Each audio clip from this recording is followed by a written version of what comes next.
everybody. I'm attempting to record this on my laptop, so I feel super snazzy right now. So, as you know, I had my genetic testing results appointment today, and well, genetics is insane. Like, it is the one field of medicine I don't think I will ever understand. And even the doctor said this is a fantastic and very humbling field to be in because every day at work I'm reminded how much I don't know. Like, okay, so I'll have to start at the beginning of my day. And those who are waiting for the giveaway drawing, I have the prize right here. So cute. I got my pick in the back. And I have the names in the cup. It'll be drawn at the end of the video, I promise. So yeah, last night I was kind of terrified because you just don't know what these results will mean or if they'll mean anything, and just all the unknowns that come with having a rare, primarily undiagnosed illness. It can get to you, man.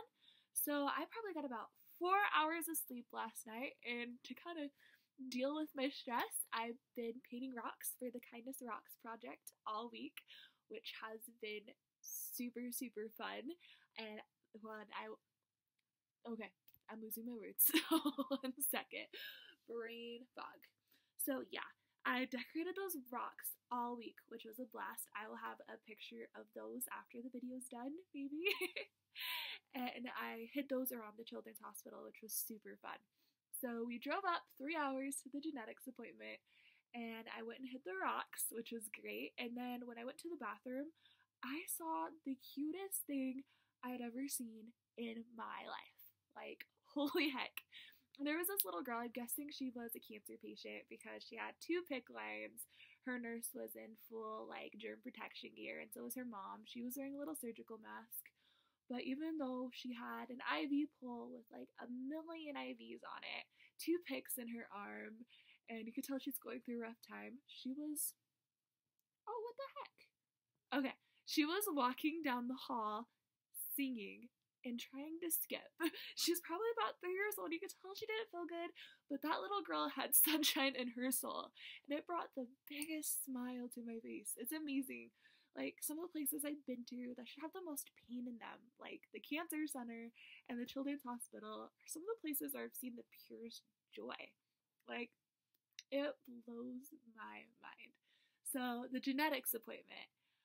And in the not so great news, we did not find answers that say why I have the symptoms I have.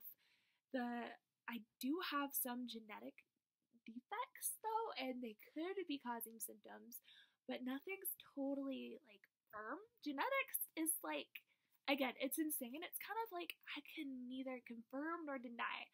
Like, these defects you do have, I would keep an eye on. The defects of an uncertain variant, there's not a whole lot of research on them, so we're gonna, as more research comes out, we're gonna let you know. So the defects I do have are kind of crazy. One deals with hypothyroidism, which runs super, super strong on both sides of my family. It was one parent who passed this gene to me, and I guess it's, oh, they made me a chart. So it's pathogenic, which means it's like a stronger defect, like more likely to be symptomatic and cause symptoms from my brain fogged understanding. So it's a dominant gene and it causes hypothyroidism. Like, people with this gene defect can be born with hypothyroidism as babies, which is kind of insane. And since they were gonna send me to an endocrinologist just because I had this defect, but as you all know, I have been having killer swelling around my thyroid area. My thyroid looks more like, it has made my neck look more like a honey baked ham than a neck. Like, I'll be totally honest. And I've been having hair falling out, like memory loss, weight gain, like every single stinking symptom of hypothyroidism. So they are sending me once again to an endocrinologist, but this endocrinologist will be at the research hospital, which I think is something really, really good. And then another defect I have is a kidney-related defect. Like, if I marry a dude who has this defect, our kids are kind of, for lack of a better term, screwed. We have a 50% chance of passing this defect, and with it, your body can't lets you properly like digest or get rid of like silic acid or something, but it makes it so the baby in the uterus can't pee. Like your kidneys don't work and it can't pee, and amniotic fluid is fetus pee, so the baby basically dies most of the time. That was a super uplifting thing to hear. And that is with the dominant version of this defect. And the recessive, it causes, again, like your body cannot fully digest that silic acid or whatever acid comes from your kidneys. So yeah, with that, you have kidney issues. It can lead to kidney, like a decrease in kidney function, kidney failure, and it puts you at an increased risk for gout. And I'll be honest, I thought only old white dudes got gout. So it's good to know that I have a risk for it. And then the last one, it's a gene passed. Each of these genes, no parents passed both. They each took turns. This last gene is an eye-related gene, and it doesn't deal with the many, many, many, many problems I have with my eyes. I hope I'm not talking too fast. I might be, because when I think I talk too fast, if I am, I totally apologize for that. But with this gene, it is a recessive gene, and I'm a carrier for it. So again, like, if and when I have babies, I can't marry a guy who has this defect, or else our children have a 50% chance of a condition that causes progressive blindness. It will start with night vision, and then it will just tunnel until they have like legit tunnel vision, which would super suck. And yeah, so that was the news with genetics. And of course, I was a little bummed because I want to know why my body is how it is. As someone who battles chronic illness, you can't have the right arsenal to fight the war of your disease until you know the name of the enemy you're fighting. But the geneticist kept on telling me, like, don't lose hope. Like, there's still, like, genetics, we progress each year. There's going to be more research on the genes, more testing. We want to see you again in 2 to 3 years. Like, you're stuck with us for life. We want to study your genes that aren't effective and just see if we can help you out. So that was awesome to hear. They were the sweetest people. And this was super, super cool. So on the way down from the elevator, we talked to this really, really sweet lady and her daughter. They were adorable. And then on those rocks I made for the Kindness Rocks project, I put like a found tag, The Life of Me Ismael McGee and the Kindness Rocks project, because I just want to see who these rocks go to. Like, I was super curious. And it went to them. I checked it on the restaurant and it went to them. And the message they wrote with it literally like made me cry a little. Like, my eyes are watering up.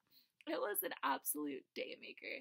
And honestly, like, before this appointment, I was thinking like, if they find nothing, I'm gonna be so bummed. I have been searching for a diagnosis for so long. Like, all I want is a diagnosis. I know I'm never gonna get this perfectly healthy body. Speaking of unhealthy bodies, my body has to give a freaking object lesson. Thanks, asthma. But yeah, like, I know I'm never gonna have a perfect healthy body, but I just want a diagnosis so I can have the best treatment and the best quality of life and just know what to expect, if that makes sense. Because right now, I don't know what to expect. Like, it's so hard to plan a future when you have an illness that makes the future such an unknown. You know what I mean? But I don't know, after this appointment, it just kind of confirmed my faith that Heavenly Father has a plan for me. Like, this isn't a dead end. And I just feel like answers are coming soon. I see the immunologist again at the end of the month because, okay, so I've been talking about this a little bit on like my videos and stuff, and I've been writing about it. But I have this thing called hypogammaglobulinemia, which basically means I just have low immune and like immune globulin levels and low gamma levels, which like can be caused by prednisone. So we went to the immunologist, who was awesome. She's like, okay, this can be caused by prednisone, and it can be caused by immunodeficiency. And immunodeficiencies do run in your family. So we're going to do these tests, test your lymphocytes, how your body responds to different viruses, all this other junk. And if your body responds in an abnormal way to these, you most likely have an immunodeficiency and need to be treated for an immunodeficiency. And if not, that hypogammaglobulinemia and those issues you're experiencing are caused from the prednisone. And the thing is, an immunodeficiency would cause a lot, would explain a lot of the symptoms I have. And with the firm medical, family medical history, it really makes sense. So we got the full immune tilter testing, and it showed that my body basically fails at protecting me from the pneumococcal virus. I think that's how you say it. So I had to go to my local pharmacy and get a vaccine. All right. I'm too lazy to take off my sweater, but I have a pretty gnarly giant red mark on my arm to prove I got the vaccine. And in a month, the day before I go back for my appointment, I get my antibodies redrawn. And if my body has a appropriate immune response, it's again a prednisone caused immune issue. And if my body has an abnormal response, it's that of an immunodeficiency. So there could definitely be some answers coming from immunology. And I am just in a way better place medically and answer wise than I even was a year ago. Heavenly Father knows what he's doing, and I just still feel like I need to fight for my health and fight for answers. So that's what I'm gonna do until I feel otherwise, Heavenly Father has a plan. So other medical this month, there's a lot. So I see my amazing GI next week. He's the one who sent me to rheumatology, which kind of started this whole goose chase trying to find out what's wrong, because I have to admit, I lost hope. I thought he was adorably naive when he was trying to find answers, because I'm like, well, I'm gonna die from an unknown illness. Well, that's cool. Nothing I can do about it. So might as well live while I'm here. But he's like, no, we're gonna find the answers. We're gonna find a treatment that's not as dangerous as prednisone, and your life is gonna be awesome. I'm like, okay, you're cute. You're gonna fail, but you're cute. His hope was adorable, but his hope ended up being contagious and kind of right. I think he's definitely going down the right path. So at that appointment, we're going to talk about the immunology results and just kind of what he wants to do next, because on prednisone, my stomach does really good. This may be TMI, but I haven't thrown up for a month. I know to healthy people, you're like, that's terrible. But when you were puking multiple times a day and could keep nothing down,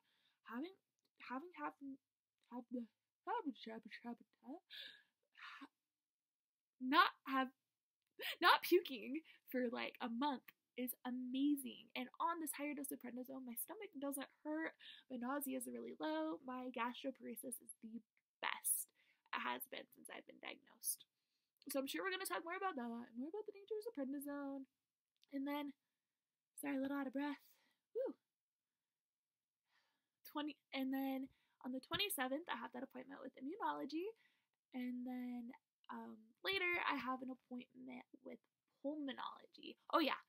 On the 12th, I have an echo because of this weird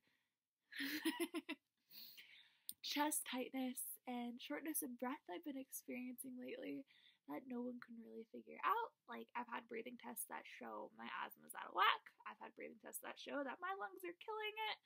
So it's all just really confusing, but I just know that whenever I exert myself, or sometimes you see when I talk,